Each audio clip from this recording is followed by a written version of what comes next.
There were some defensive issues without question.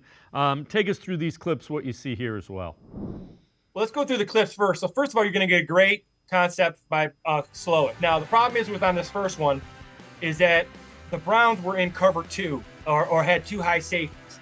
And when you're two high safeties, it's not that they got beat, it's the fact that they didn't know where it was. So as you get back to the start here, you'll see. So Newsome, who's on the other half, he comes up, and for some reason, he's going to take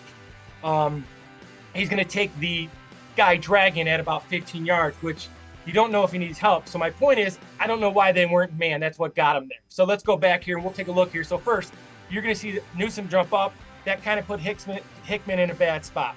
This is what they got to do. They got to find options for JOK, put him in space, let him make more plays. Then this is a great play. This is great call by Bobby Slow. It's okay that they scored. Got to rally. I think Thornhill's calf hurt him. That's okay. And then this one is really bad. This is, it's a great play call versus right here is where the Browns got to make a tackle. So that 76-yard play could have been a 15-yard play if Emerson makes that tackle. Emerson has been tackling great. So the point of all these clips for me is this. The Browns are an aggressive man team. They have to tackle in space. They have to find ways to get – they have two generational players on that defense right now. Obviously, and I think Ward could be three, but JOK and Myles Garrett are generational players that need to find matchups. So they need to do that. Then when they, at times the defense is going to be in a bad spot because of man coverage and because of good play calls. If that happens, they have to tackle. And they have to keep these plays to 15, not 76-yard touchdown passes. So, again, you have a long touchdown pass.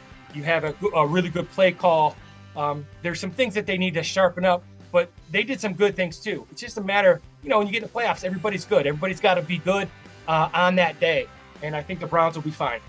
Well, the other thing that we've heard is kind of Jim Schwartz say they need, that curveball, the off-speed pitch.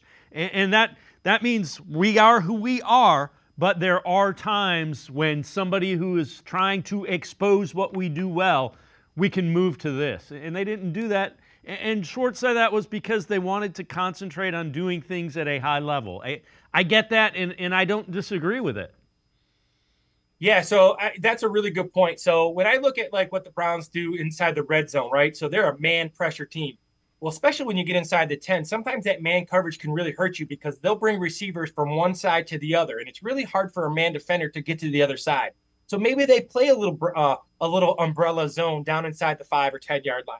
Maybe they change it up and play a little bit more zone where notoriously you play man. You're right. And then, they didn't have any sacks against the Texans, all right? So you got to get C.J. Stroud off his spot. So maybe they create more A and B gap pressures. And again, those are adjustments that weren't made that they went back and looked at. Jim Schwartz is a Hall of Fame type defensive coordinator. He'll figure it out. It's just the fact that the Texans had a good plan and the Browns didn't respond. I think they will now, and they've gotten better, and they've gotten even more depth on defense, so I think they'll be even better.